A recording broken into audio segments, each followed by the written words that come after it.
My grandparents, Kathleen and William, raised me more than my own parents ever did. They were wealthy, but they were humble, teaching me that character matters infinitely more than cash. When they died in that terrible crash, a drunk driver, a red light, gone in an instant, I was shattered. It was a grief so profound, it stole my breath, left me hollowed out. The officer said they didn't suffer, but that brought little comfort to a heart that felt torn to shreds. Then came the lawyers' meeting. The one where I learned they had left me their entire $26 million estate. $26 million. To me. The room went completely silent when Arthur Sterling, their old family attorney, read it aloud. I couldn't breathe. I was certain I'd misheard. But then, it was confirmed. My biological family, the same people who barely visited Kathleen and William in years, suddenly wanted everything. And when I refused, when I dared to say no to their demands, they kicked me out. That very night. My own parents made me homeless. If you want to see money reveal true colors, stick around. Before I continue, tell me where you're listening from. Hit that like button and subscribe if you want to hear more stories about standing your ground when family shows their true colors. Growing up, my parents, Robert and Eleanor, were always physically present but emotionally absent. My father worked 60-hour weeks, climbing some corporate ladder, while my mother networked with the right social circles. Family dinners were a myth, and when they happened, my parents were usually glued to their phones, distracted by work calls or social planning. They provided the basics, a roof over my head, clothes on my back, but warmth and guidance? Those were in critically short supply. From the age of 5, I spent every weekend and entire summers with my grandparents. Their modest, 4-bedroom house, tucked away on 3 acres with an overflowing vegetable garden, became my true home. Grandpa William taught me how to grow tomatoes and zucchini, his hands rough and stained with earth. Grandma Kathleen showed me how to bake cookies from scratch and sew buttons, her laughter like a melody. They attended every single school play, every soccer game my parents missed. They were simply there. They filled a void in my heart I didn't even realize existed. They had built their fortune from nothing, starting a small logistics company in their garage in the 70s with just one truck and an impossible dream. By the time I was born, Alexander Logistics was a regional powerhouse with a fleet of 200 trucks. Yet, you would never know their net worth by looking at them. Grandpa drove the same pickup truck for 20 years. Grandma clipped coupons and bought clothes on sale. They always told me, money is just a tool, Chloe, not a measurement of your worth. Use it to build something meaningful, not to impress people who don't matter. This philosophy was precisely what created the gaping chasm with my father. As their only son, he grew up expecting to inherit everything, to live a life of luxury. He resented their frugality, calling them stingy and old-fashioned. What they saw as character building, he saw as deprivation. They paid for his college, but expected him to work summer jobs. When he graduated, they helped him with a down payment on a modest starter home, not the luxury condo he craved. The final break came when my father demanded a senior position in their company despite having zero relevant experience.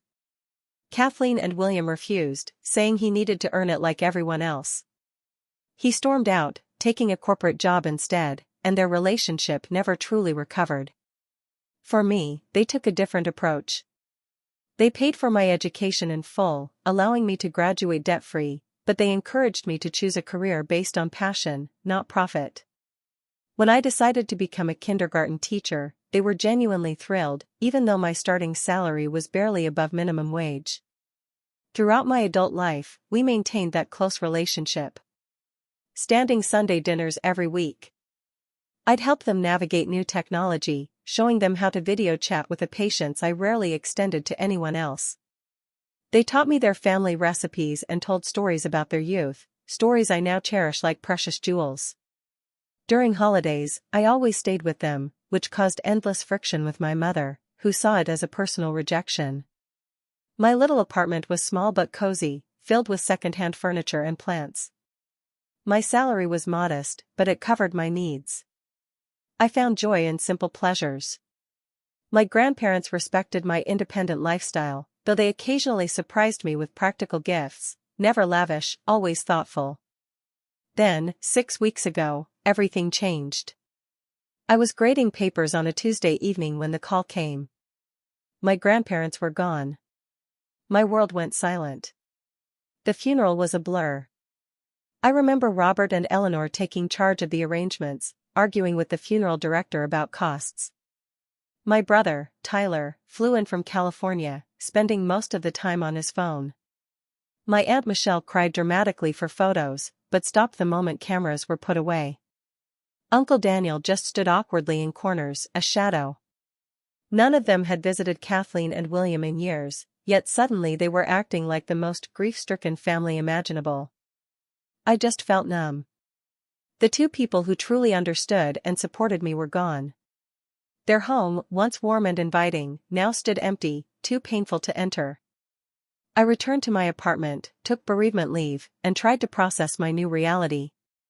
2 weeks later, Arthur Sterling, their attorney, called. He requested that I, along with my immediate family, come to his office for the reading of the will. Little did I know how that meeting would upend everything I thought I knew about my family.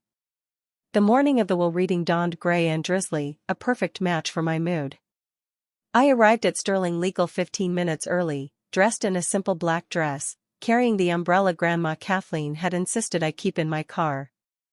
The office was in a converted Victorian house, warm with rich wood paneling and aged leather chairs. Arthur, in his 60s with silver hair and kind eyes behind wire-rimmed glasses, greeted me with a gentle handshake. "I am so sorry for your loss, Chloe," he said quietly. "Kathleen and William were extraordinary people. I will miss our chess games and her lemon bars." His genuine emotion made my eyes well up. "Thank you," I managed, my voice thick. "They spoke highly of you, too." Before we could continue, the glass door swung open, and my family arrived, a hurricane of entitled energy. My father, Robert, entered first, checking his expensive watch impatiently. At 56, he looked like an older, harder version of my grandfather, but utterly devoid of warmth. My mother, Eleanor, followed, her designer handbag probably costing more than my monthly rent. My 25-year-old brother, Tyler, swaggered in, wearing sunglasses indoors. His idea of business attire was a wrinkled button-up shirt partially tucked into jeans. Behind them came Aunt Michelle, Robert's younger sister, already talking loudly on her phone about some perceived slight from her country club friends. Uncle Daniel trailed behind, nodding politely to me, but quickly averting his eyes. "Well, let's get this over with," Robert announced, without bothering with greetings. "Some of us have actual businesses to run." Arthur smiled thinly. "Of course, Robert. Please follow me to the conference room. We are all here now." The tension in the room was palpable as we settled around a large oak table. Robert sat at one end, as if claiming authority, while I chose a seat near Arthur's position at the head. The others arranged themselves according to their usual alliances, Eleanor next to Robert, Tyler next to her, Michelle and Daniel across from them.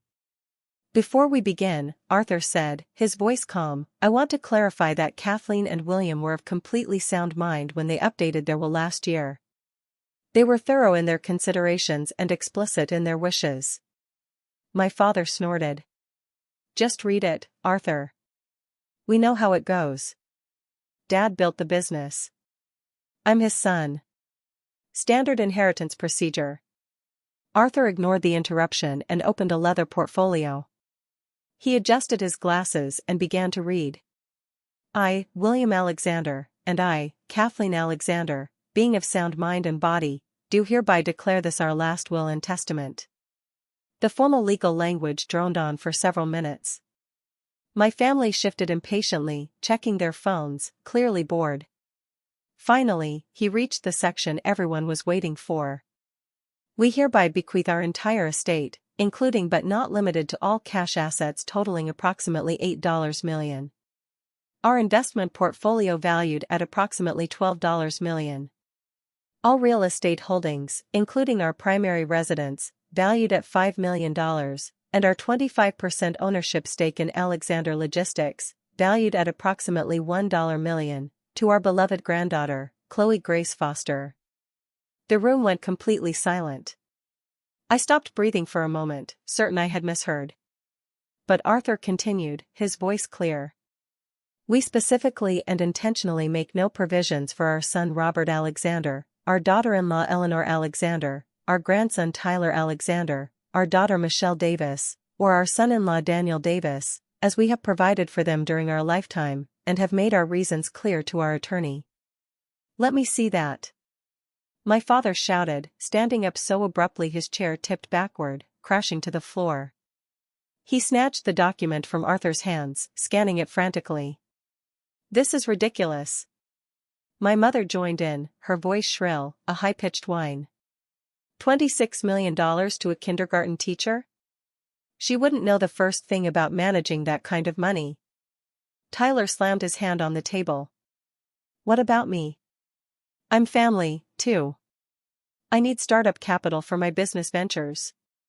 Aunt Michelle turned to me, her face flushed with anger, eyes narrowed. What did you do? How did you manipulate them into this? I sat in shocked silence, a deer caught in headlights, unable to process the onslaught. My mind raced, trying to make sense of the chaos, the sudden, violent turn my life had taken. Arthur calmly retrieved the will from my father's grip. If you will all please take your seats. There is more. William and Kathleen recorded a video message to be played at this time. He pressed a button on a remote, and a large screen on the wall illuminated. My grandparents appeared, sitting side by side on their familiar living room sofa. My heart clenched, a sharp, aching pain at seeing them alive again, looking exactly as they had the last time I visited. Grandpa William spoke first, his voice resonating with warmth. If you are watching this, it means we have passed on. We want to explain our decisions directly, to prevent any misunderstandings. Grandma Kathleen continued, her voice gentle but firm, carrying a weight of unspoken disappointment.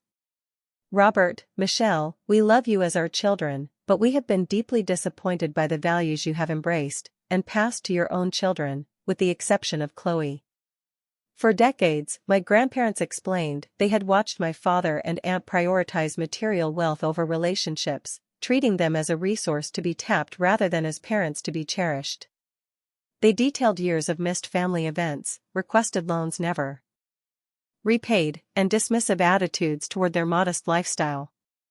The business we built, Grandpa William said, his gaze steady, was never about amassing wealth for its own sake. It was about creating security for our family and opportunities for our employees. We built it through hard work, integrity, and treating people fairly.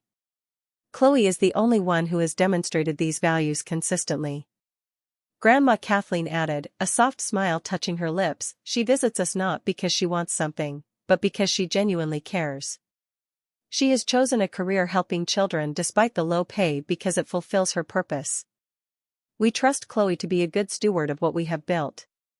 She will honor our legacy and use these resources wisely, not squander them on status symbols or get-rich-quick schemes.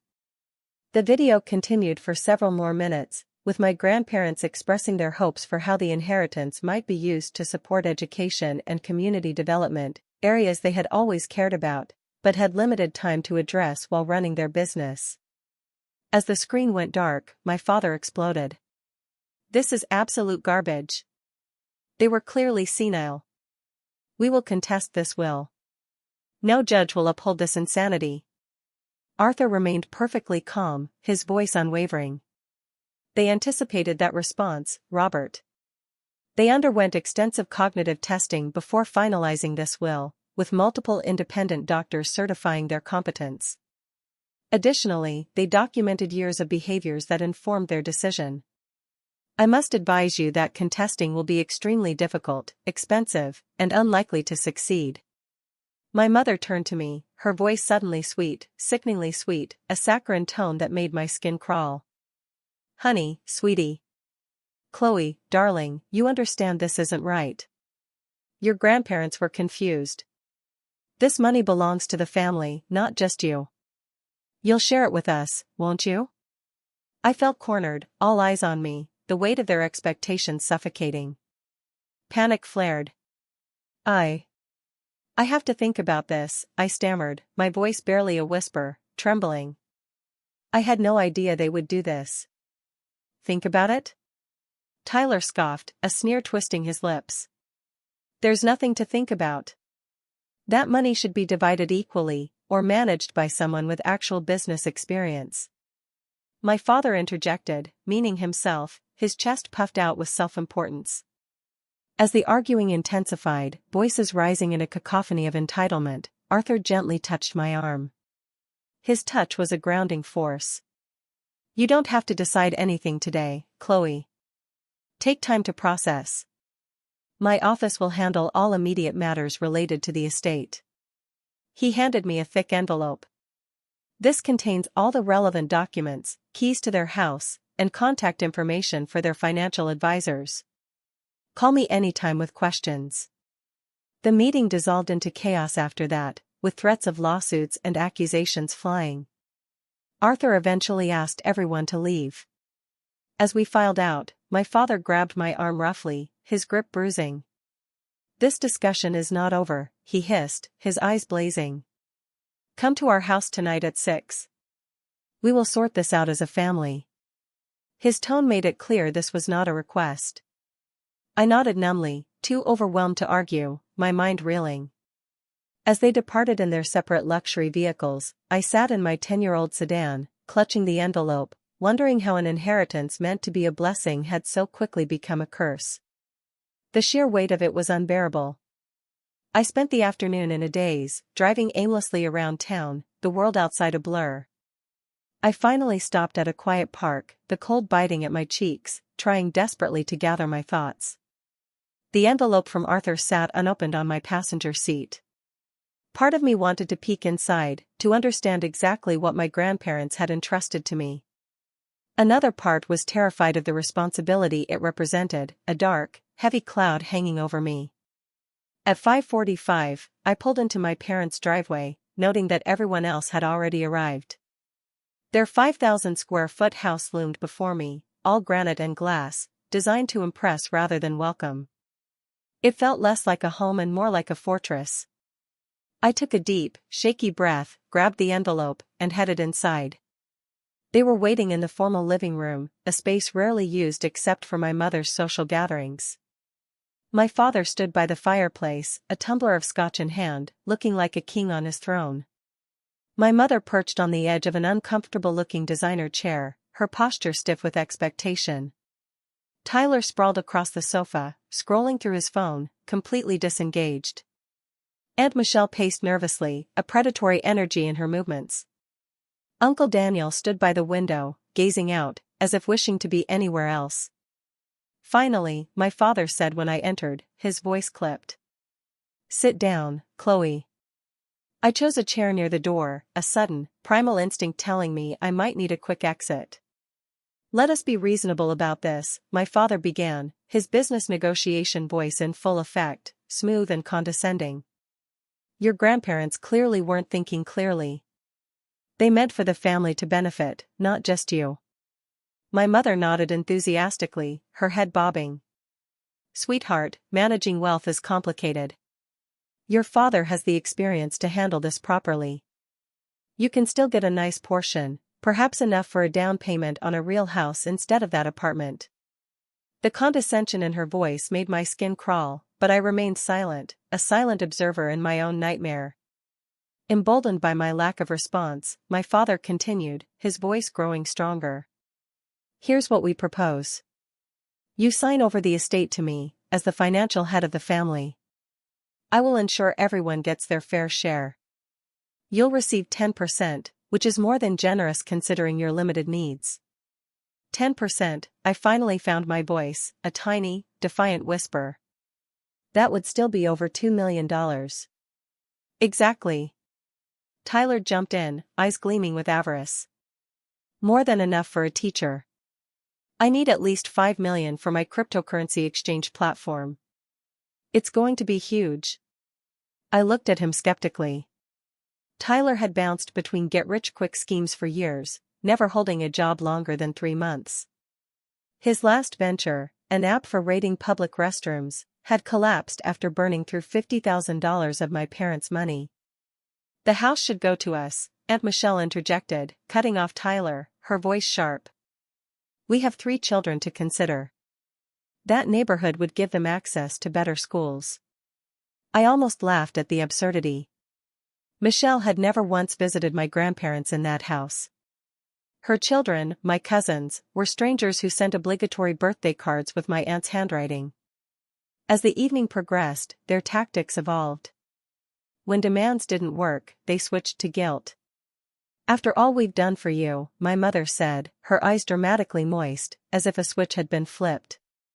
"We gave you life, a good home, opportunities. Is this how you repay family loyalty?" I nearly choked on my water, the bitterness rising in my throat. Loyalty? When was the last time either of you called just to check on me? When did you ever attend one of my school performances? The hypocrisy was suffocating. My father changed strategies again, his tone turning cold, menacing. "We're not asking, Chloe. We're telling you what will happen. Either you sign the transfer documents voluntarily, or we will contest the will. We'll bring up every questionable interaction you had with your grandparents. How often did you visit alone? What did you tell them about us when we weren't there? It will get ugly." The threat hung in the air, a chilling, poisonous promise. I felt sick, a nauseous wave washing over me, but something inside me hardened, a steel rod straightening my spine. A memory surfaced of my grandfather teaching me to stand my ground during a playground dispute when I was 8. "No one can take your dignity unless you give it away, Chloe," he had said, his voice firm but kind. "Know what is right and hold firm." His words were a lifeline in the storm. Uncle Daniel, who had remained silent, a ghost in the room, suddenly spoke, his voice tentative. "Maybe we should all calm down and give Chloe some time to think. This is a lot to process." My father rounded on him, a viper striking. "Stay out of this, Daniel. This is family business." "I am family," he responded quietly, a flicker of defiance in his eyes, but immediately retreated when my father glared at him, his face contorted with rage. As the clock ticked past 9, Tyler started drafting transfer paperwork on his laptop, oblivious or uncaring of the escalating tension. My mother called their personal attorney for advice on the wording. Aunt Michelle scrolled through real estate listings for my grandparents' house, talking animatedly about which walls she would knock down first. They had already divided my inheritance without my consent, mapping out how they would spend every dollar. Not once did anyone mention my grandparents' wishes or legacy. Not once did they ask what I thought should be done with the money. It was all about them. At 10:30, my father printed out the crude transfer document and slid it across the coffee table to me, along with a pen. "Sign it," he demanded, his voice low, guttural. "Now." I picked up the paper, my fingers trembling slightly, and read it carefully. The language was broad, essentially signing away all my rights to anything my grandparents had left me. In exchange, I would receive a vague percentage, to be determined later at my father's sole discretion. I put the paper down, the cold wood pressing into my palm, and took a deep breath. The room went silent. "What did you just say?" my father asked, his voice dangerously low, a coiled threat. I said no. The words came out stronger than I expected, ringing with a surprising clarity in the silent room. "I will not sign this, or anything like it. My grandparents trusted me with their legacy for a reason. I intend to honor that trust." My mother launched into a furious tirade about ingratitude, her face blotchy with anger. Tyler called me names I won't repeat, venom dripping from his words. Aunt Michelle began sobbing dramatically about her children's future, a performance worthy of an Oscar. Through it all, I sat still, the single word no becoming a shield around me, impenetrable. Finally, my father slammed his glass down so hard it cracked, shards of ice scattering. "That is enough," he roared, his face purple with fury. "I always told Dad you weren't to be trusted. You manipulated them, just like you're trying to manipulate us now with this innocent act." He stalked toward me, pointing his finger inches from my face, his breath hot on my skin. You have a choice to make right now, Chloe. Either you sign that paper and remain part of this family, or you take your precious inheritance and consider yourself disowned. You cannot have both. The ultimatum hung in the air between us, heavy and suffocating. I looked around at the faces of my family members, searching desperately for any sign of love or understanding. I found none. Only anger, greed, and cold indifference. In that moment, a painful truth solidified: they had never really seen me as family.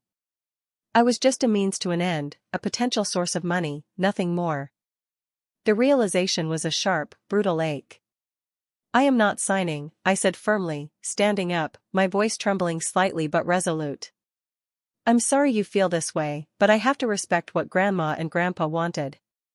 Then get out of my house, my father snarled, his eyes blazing with fury. Pack your things and leave tonight. You are no longer welcome here. I live in my own apartment, I reminded him, a futile protest. I have for years. He laughed coldly, a cruel, mirthless sound. The apartment we co-signed for because your teacher's salary couldn't qualify for the lease? Check your agreement, Chloe. We own that building through one of our investment companies. Consider your lease terminated. My stomach dropped, a cold, sickening plunge. He was right. When I couldn't qualify for the apartment on my own, they had offered to help. I never realized they actually owned the building through a shell company, a hidden trap. You have 30 minutes to pack essential items, my mother said, checking her watch, her tone chillingly calm, as if this were a business transaction. The locks will be changed tomorrow. I stood frozen in shock, numb. They were actually kicking me out, making me homeless over money they had never earned. My biological family. My parents. The clock is ticking, Tyler smirked, leaning against the wall, a smug, cruel smile playing on his lips. Better hurry, sis. Those 26 million won't keep you warm tonight. 30 minutes. Not long to pack up your life. I moved on autopilot, my body a puppet on strings, grabbing clothes, toiletries, important documents, and a few sentimental items. My mind kept spinning with disbelief. How could they do this? How could money turn my family into complete strangers? My father stood in the doorway of my childhood bedroom, arms crossed, watching me like a guard ensuring a prisoner didn't steal anything during transfer. My mother stayed downstairs, already on the phone with a real estate agent about selling my grandparents' house. Her voice carried up the stairs, a distant, callous murmur. You were never really part of this family anyway, my father said coldly as I stuffed clothes into a duffel bag, his voice devoid of emotion. Your mother and I were going to divorce before she got pregnant with you. You were the obligation that kept us together. The casual cruelty of his revelation staggered me, a physical blow. I had always sensed I was unwanted, a burden, but having it confirmed so bluntly was another matter entirely, tearing a fresh wound in my soul. We've wasted enough time and money on you, my mother added, appearing in the doorway, her eyes hard. Your private school tuition, braces, summer camps, all those dance lessons you were terrible at. Consider this the end of our investment. Investment. Not love or care, but investment. As if I were a stock that had performed poorly, a failed venture. Tyler appeared next, leaning against the wall with that same smug expression. You'll regret this when you have nothing and no one, he said, his voice laced with malicious satisfaction. That money will run out faster than you think. And then what? You'll come crawling back, and we'll remember how you chose cash over family. I zipped up my final bag, my hands shaking, fighting back a torrent of tears. I was determined not to cry in front of them. I would not give them the satisfaction. Is that everything? My father demanded, his voice impatient. I looked around the room that had been mine since childhood, though I had only stayed here occasionally since college. The ballet trophies, the framed diploma, the bookshelf filled with novels, the photo albums. So much left behind, so many memories that now felt tainted. I can come back for the rest later, I said, my voice barely steady. My father laughed, a harsh, grating sound. There won't be a later. Whatever you leave tonight goes to charity or the trash. Your call. The finality of it hit me like a physical blow. They were erasing me from their lives completely. All because I wouldn't give them money they had done nothing to earn. I grabbed my grandmother's quilt from the bed, its familiar scent of faint comfort, and stuffed it into my already overflowing bag. I would not leave that behind. With 3 bags slung over my shoulders and another in my hand, I made my way downstairs. No one offered to help. At the front door, I turned around one last time, my eyes sweeping over their faces. My family stood in a rigid line, faces set in various expressions of anger, disappointment, and smug satisfaction. You might have money now, my mother said, her voice dripping with disdain, but family is forever. You'll realize what you've thrown away. I'm not the one throwing away family, I replied quietly, my voice surprisingly steady, though my heart was pounding. You are. With that, I walked out the door and into the cool night air. The door slammed behind me with a disturbing, definitive finality. Standing beside my car in the driveway, I suddenly felt the entire weight of everything crashing down. I was effectively homeless. My apartment was no longer mine. My family had disowned me. In the span of a few hours, I had gained millions, but lost the only support system I had ever known, flawed as it was. I sat in my car and finally allowed the tears to come, hot and fast, streaming down my face as I gripped the steering wheel. Great heaving sobs racked my entire body, shaking me to my core. I cried for my grandparents, whose absence felt more acute than ever. I cried for the family I had always hoped for, but never truly had. Mostly, I cried for myself, suddenly adrift, alone, in a world that had completely changed. After what felt like hours, but was probably only minutes, I wiped my eyes with the back of my hand, took a shuddering breath, and started the car. I had nowhere to go. Hotels required credit cards with available limits I didn't have. Friends were an option, but explaining this unimaginable situation seemed impossible at nearly midnight. Then, a flicker of hope, a small spark in the darkness. I remembered the envelope Arthur had given me. Pulling it out, I found a set of keys with a familiar rabbit-shaped keychain Grandma Kathleen had cherished. The keys to my grandparents' house. The house that was now, unbelievably, mine. The drive to their neighborhood took 20 minutes. With each mile, I felt simultaneously pulled toward the comfort of their home and terrified of entering it without them there. I had avoided the house since the funeral, unable to face the emptiness, the echoing silence. The porch light was on when I arrived, probably on a timer Grandpa William had set. I sat in the driveway for several minutes, gathering courage, trying to steel myself. Finally, I grabbed one bag and approached the front door, the key shaking visibly in my hand. The house smelled exactly the same, a comforting mixture of my grandmother's lemon verbena potpourri and the wood polish my grandfather used on the furniture every Sunday. I flipped on the lights, half expecting to hear their voices calling a greeting from the kitchen. The silence was deafening, crushing. I made my way to the guest room I had always used, dropping my bag on the bed. Everything was exactly as I had left it after my last weekend visit, a month before the accident. The novel I had been reading still sat on the nightstand, a bookmark indicating my progress. Fresh towels were folded on the dresser, placed there by my grandmother in anticipation of my next stay. The thoughtfulness of it, the expectation of continuity they couldn't have known would be broken, undid me again. I sank onto the bed and cried until exhaustion overtook me, falling asleep fully clothed on top of the covers.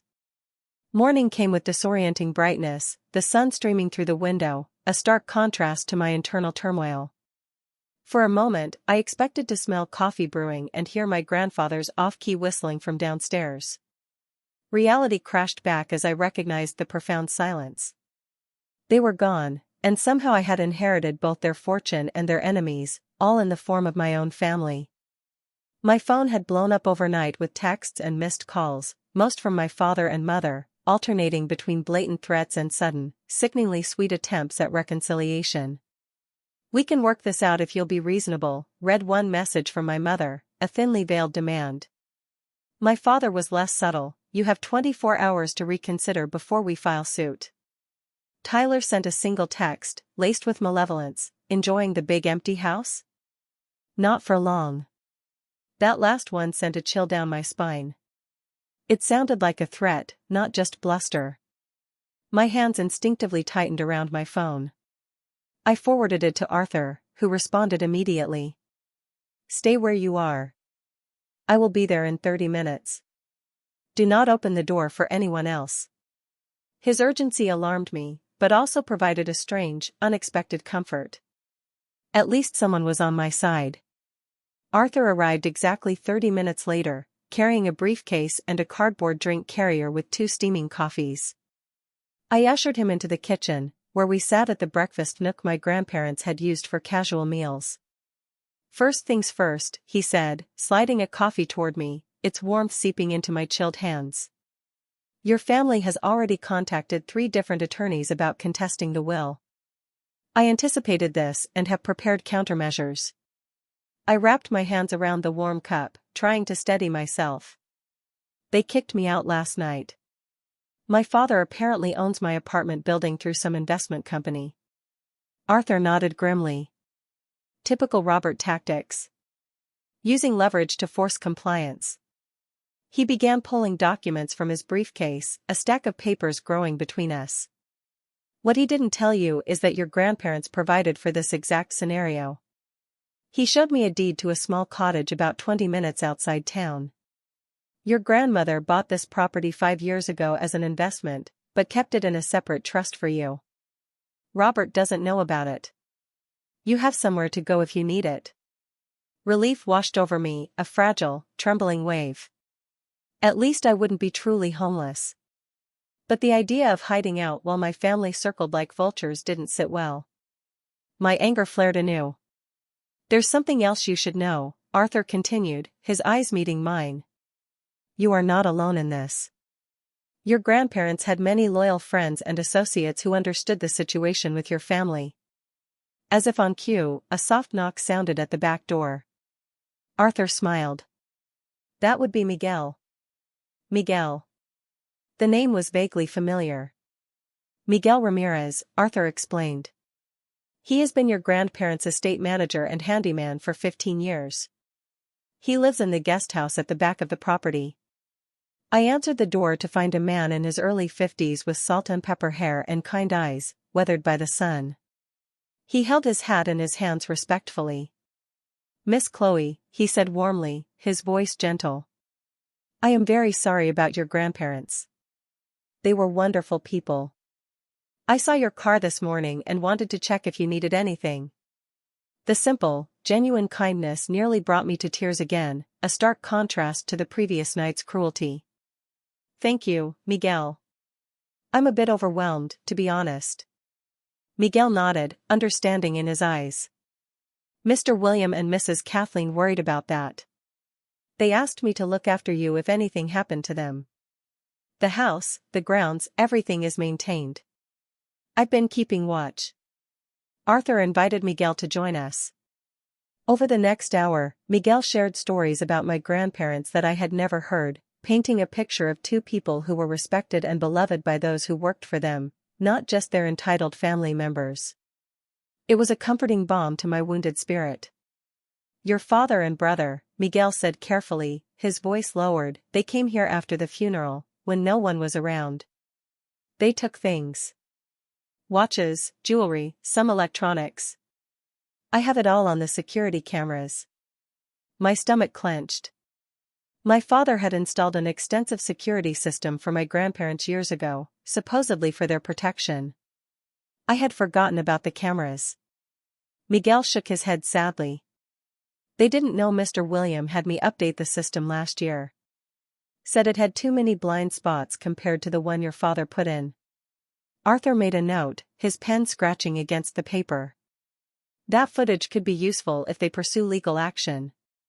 There's more, Miguel continued. Mrs. Kathleen kept detailed journals. She documented everything, especially family visits and interactions. They are in her study. I followed Miguel to my grandmother's small study off the main hallway. A built-in bookcase held dozens of leather-bound journals, each meticulously dated. Miguel pulled one from the shelf and handed it to me. "This one mentions when your father asked for money last year," he said, "for some investment opportunity." I opened the journal, immediately recognizing my grandmother's elegant handwriting, a familiar comfort. May 15th, Robert visited today, first time in 7 months. Did not ask about our health or lives. Immediately launched into pitch about cryptocurrency investment requiring $250,000.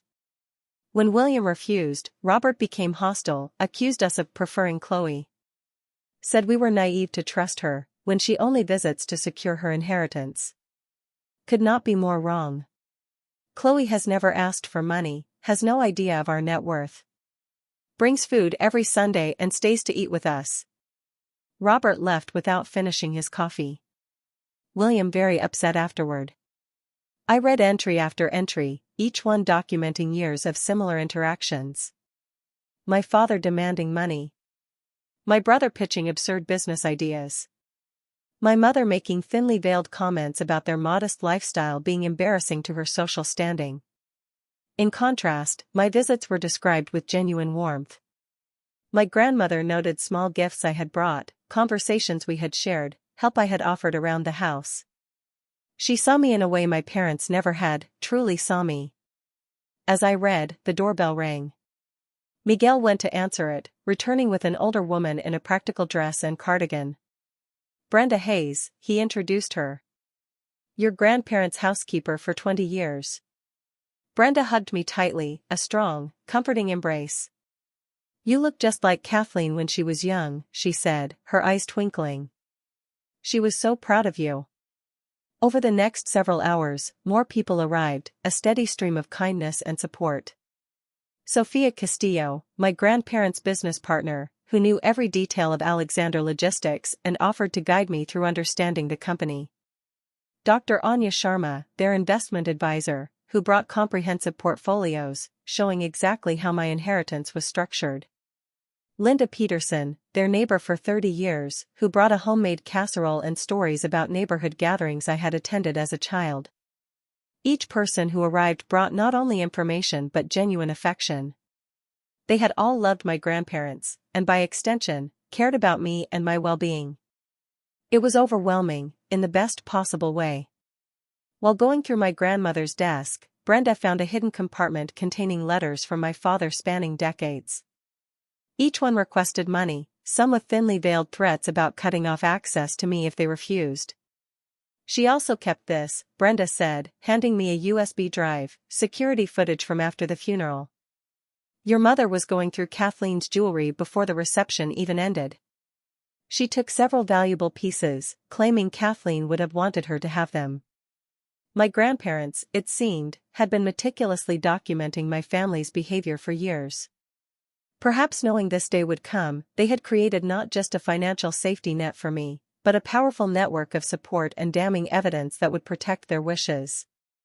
Around 4 o'clock in the afternoon, as Arthur was guiding me through the complex financial documents, my phone pinged with a text from Tyler. "Hope you're enjoying Grandma and Grandpa's house while you can. Dad, Mom, Aunt Michelle, Uncle Daniel, and I are coming over tomorrow morning at 10 o'clock to collect what rightfully belongs to us. Better not try to stop us, or things will get ugly." I showed the message to Arthur, whose expression darkened, a grim line forming on his lips. "Threats and potential breaking and entering," he muttered, his voice low and dangerous. "I think it's time to activate the final part of your grandparents' plan." He made several phone calls in quick succession, speaking cryptically about meetings and evidence. When he finished, he turned to me with a determined expression. "Your grandparents anticipated this exact scenario, Chloe. They knew Robert and the others would not accept their decision. They prepared for it. Tomorrow morning, we will be ready for them. But tonight, I suggest you review these materials so you understand exactly what you are fighting for." He gestured to the pile of journals, financial documents, and legal papers spread across the dining room table. "Your grandparents built more than just wealth. They built relationships based on trust and respect. That is their true legacy to you. As everyone except Miguel left for the evening, promising to return the next morning, I felt a strange calm settling over me. I was not alone in this fight. My grandparents had ensured that they had given me not just their money, but their wisdom and their community. I spent the evening reading through journals and financial reports, getting to know my grandparents in a new way. They had been strategic, thoughtful, and meticulous in their planning.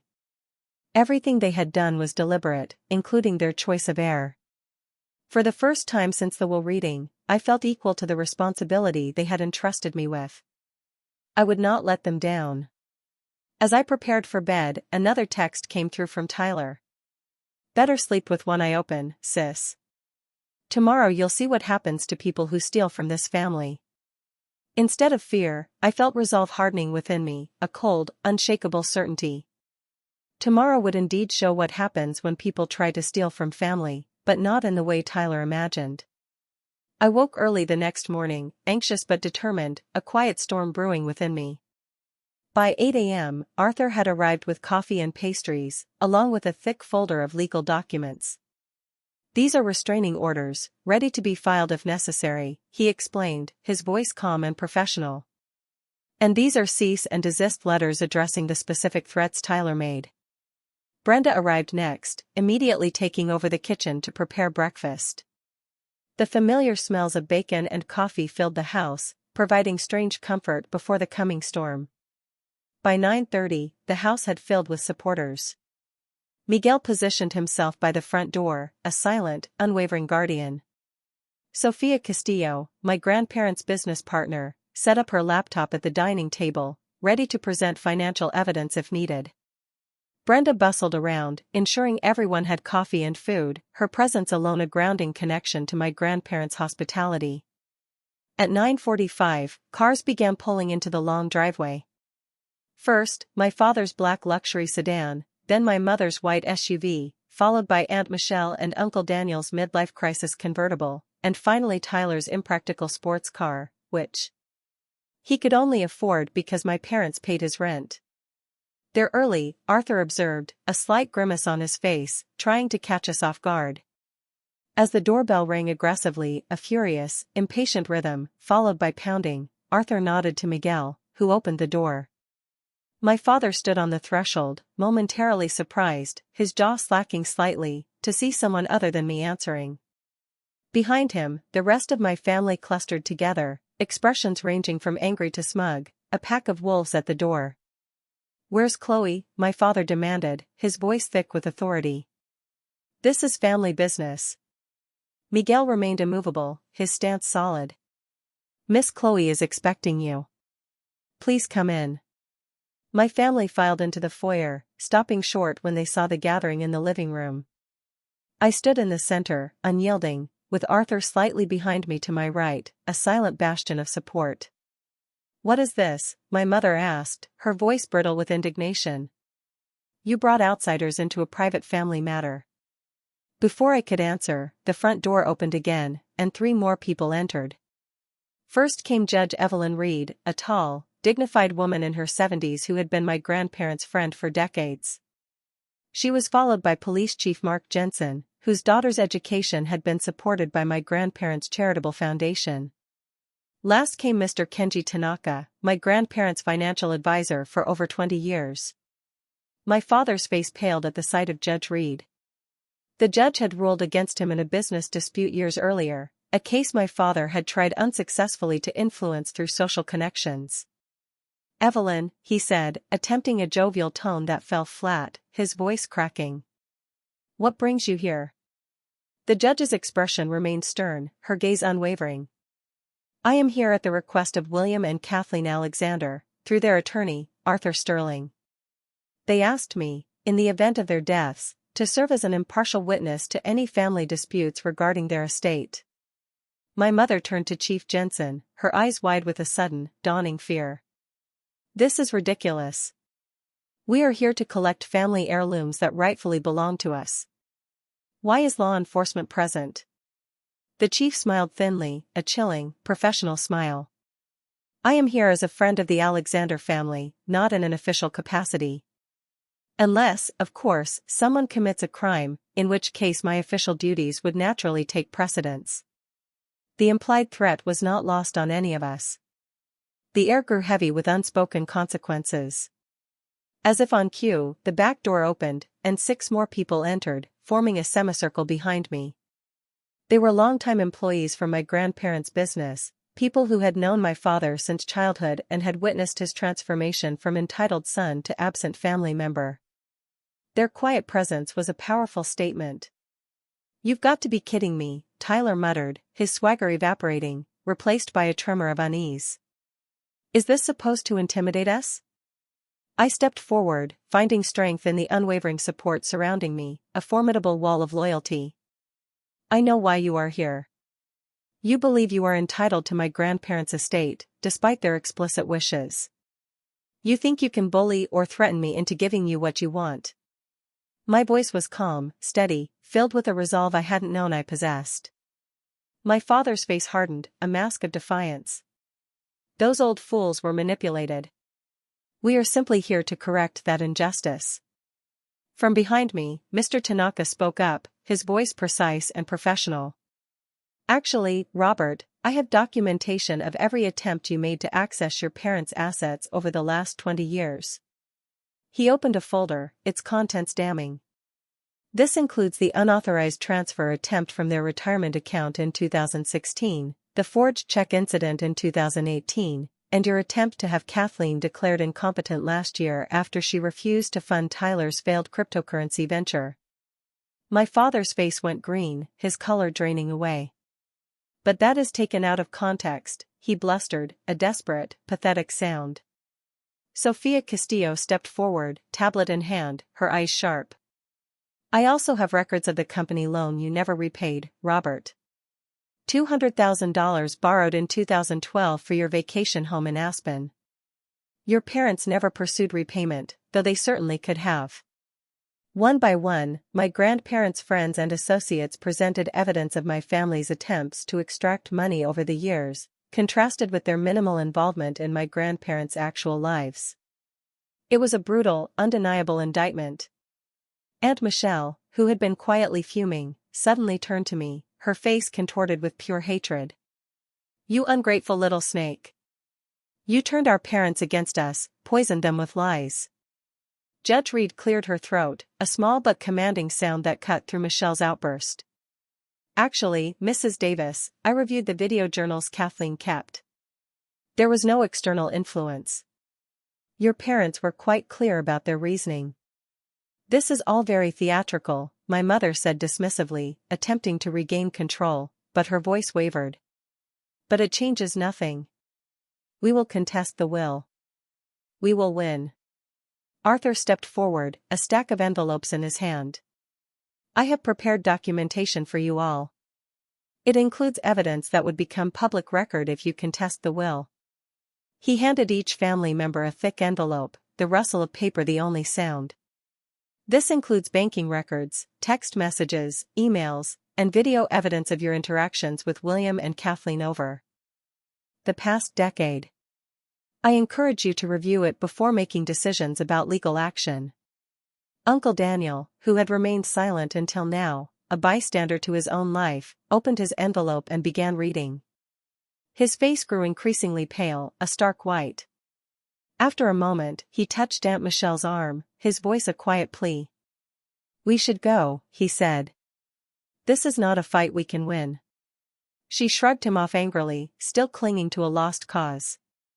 My father, however, had gone very still after scanning the contents of his envelope. There were records of business dealings he had clearly hoped would remain private, along with transcripts of cruel comments he had made about his parents when he thought no one was listening. The mask had finally fallen. Chief Jensen stepped forward, his presence commanding. "I should also mention that the property is under 24-hour security surveillance. Any attempt to remove items without permission would constitute theft." Miguel nodded, his gaze unwavering. "The new system records everything, inside and out. All backed up to secure cloud storage." As my family absorbed the damning implications, the reality of their defeat, I walked to the sideboard and picked up a stack of documents Arthur had prepared. "These are cease and desist orders regarding the threats you have made," I said, my voice clear and firm, passing them to Tyler. "These," I continued, handing papers to my father, "are notices that I am aware of the items taken from this house after the funeral and expect their immediate return." My mother began to protest, her mouth opening, but I cut her off. "And these," I said, giving her the final document, my gaze locked with hers, "are the terms under which I am willing to maintain any relationship with you all going forward. They include respect for my grandparents' wishes and an end to all attempts to contest the will." The room fell silent, a heavy, suffocating silence, as my family finally realized the untenable position they were in. Not only had my grandparents legally protected their decisions, but they had anticipated and documented every possible challenge. The community of support they had built stood firmly with me, presenting a united front my family had not expected. Their greedy machinations had backfired spectacularly. My father was the first to break, his shoulders slumping. "This is not over," he said, but the defeat in his voice, the utter lack of conviction, suggested otherwise. "Actually, Robert, it is," Judge Reed replied, her voice ringing with authority. "Your parents were meticulous in their planning. Any judge in this county would uphold their wishes based on the evidence they compiled." One by one, my family members retreated toward the door, their threats dissolving, their bravado crumbling in the face of the overwhelming evidence against them. Tyler glared at me as he passed, his eyes full of resentment. "This isn't the end," he muttered, a childish threat. "Perhaps not," I replied calmly, meeting his gaze. "But it is the end of you taking advantage of this family. My grandparents saw who you really are. That is why we are all here today." As they filed out to their cars, the tension in the room finally dissipated, a heavy cloak lifting. Brenda immediately began serving fresh coffee and pastries, as if to cleanse the space of the negative energy they had brought. The others gathered around, offering congratulations and heartfelt support. I felt strangely empty, neither triumphant nor devastated. I had stood my ground, protected my grandparents' wishes, but lost what remained of my family in the process. The victory, in a way, felt hollow. Judge Reed seemed to sense my conflict. She placed a gentle hand on my shoulder, her touch warm and reassuring. "Your grandparents would be proud, Chloe. Not just of what you did today, but how you did it, with dignity and principle." Sophia nodded in agreement, her eyes filled with respect. "You are more like them than anyone else in the family. That is why they trusted you with everything." As my biological family's cars disappeared down the driveway, leaving only exhaust fumes and a lingering sense of relief, I realized I had crossed a profound threshold. The family I had known was gone, irrevocably broken by greed. But in their place stood a community bound by genuine respect and shared values, the true legacy my grandparents had built over a lifetime. It was not the family I was born into, but perhaps it was the family I was meant to have all along. 6 months passed in a blur of learning and adjustment. The first weeks after the confrontation were the hardest, filled with legal paperwork, financial decisions, and the painful process of accepting that my biological family had chosen money over relationship. They made a few half-hearted attempts to reconcile, but only when they needed something, proving that nothing had really changed. My boundaries, once so difficult to set, were now firmly in place. With guidance from Arthur and my grandparents' advisors, I established the Kathleen and William Alexander Foundation for Education, dedicating $10 million to supporting underprivileged students and schools in our community. The foundation focused particularly on arts, education, and vocational training, areas my grandparents had always believed were undervalued. I returned to teaching kindergarten, much to the surprise of those who thought I would quit once wealthy. My classroom at Sunshine Elementary became a showcase for what was possible with proper resources. I personally funded new books, art supplies, and technology that the school budget could never cover. Every child got healthy snacks daily and winter coats if they needed them, small expenses for me that made huge differences in their lives. Under Sophia Castillo's mentorship, I learned the basics of running Alexander Logistics. While I didn't take an active management role, I ensured the company maintained my grandparents' values, including their profit-sharing program for employees and generous retirement benefits. The business continued to thrive, providing stable employment for over 100 people in our community. My grandparents' house, once painfully empty, gradually became a home again.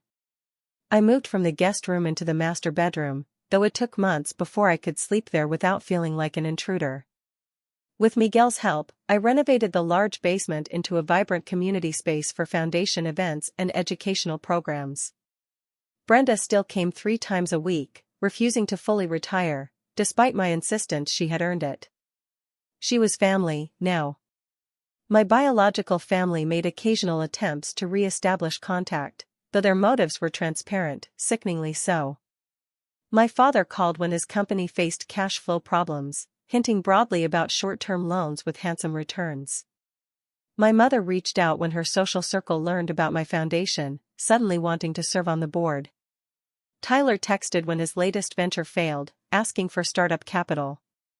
Aunt Michelle called around the holidays, suggesting family should be together, especially family with large houses suitable for hosting gatherings. Each time, I politely but firmly maintained my boundaries, referring them to the terms I had established after the confrontation. I would consider a relationship based on mutual respect and genuine care, but not one based on financial advantage. None of them could meet those simple terms. They never even tried. Instead, I built new traditions with the chosen family my grandparents had cultivated. Sunday dinners continued, now hosted by me, with rotating guests including Sophia, Arthur, Miguel and his family, Brenda, and others who had been part of my grandparents' circle. We celebrated holidays together, shared milestones, and supported each other through difficulties. It wasn't the family I was born into, but it was a community bound by something stronger than DNA, shared values and genuine affection. One crisp autumn morning, similar to the day of their accident, I visited my grandparents' graves for the first time since the funeral. I brought fresh flowers and sat on the small bench nearby, finally ready to have the conversation I had been avoiding for so long. "I'm trying my best to honor what you built," I told them, feeling only slightly foolish for speaking aloud to the quiet stones. "The foundation is making a difference. 3 students have already received full college scholarships who otherwise couldn't have gone. Your employees still speak about you with such respect." A gentle breeze rustled the nearby trees, sending golden leaves spiraling downward. It was the kind of beautiful fall day my grandmother had loved, perfect for baking and reading by the fireplace. "I wish you were here to see it all," I continued, a pang in my heart. "I have so many questions about decisions you made, investments you chose, people you helped, but I'm figuring it out step by step." In the months since inheriting, I had discovered numerous quiet charities my grandparents had supported anonymously, children whose medical bills they had paid, families whose homes they had saved from foreclosure, employees whose children they had put through college, all without public recognition or praise. Their kindness ran deeper than I ever knew. "Thank you for trusting me," I whispered, tears blurring my vision. "I understand now why you made the choice you did. It was never really about the money. It was about values, about using resources for something meaningful, rather than status or power." As I sat there, memories washed over me, not with the sharp pain of recent grief, but with a bittersweet appreciation for the time we had shared.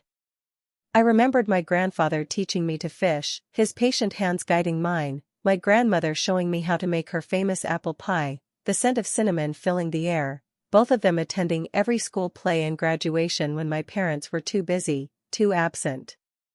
The inheritance had never been primarily about money. It had been about entrusting me with their legacy, their values, their vision of what wealth could accomplish when used with purpose and compassion.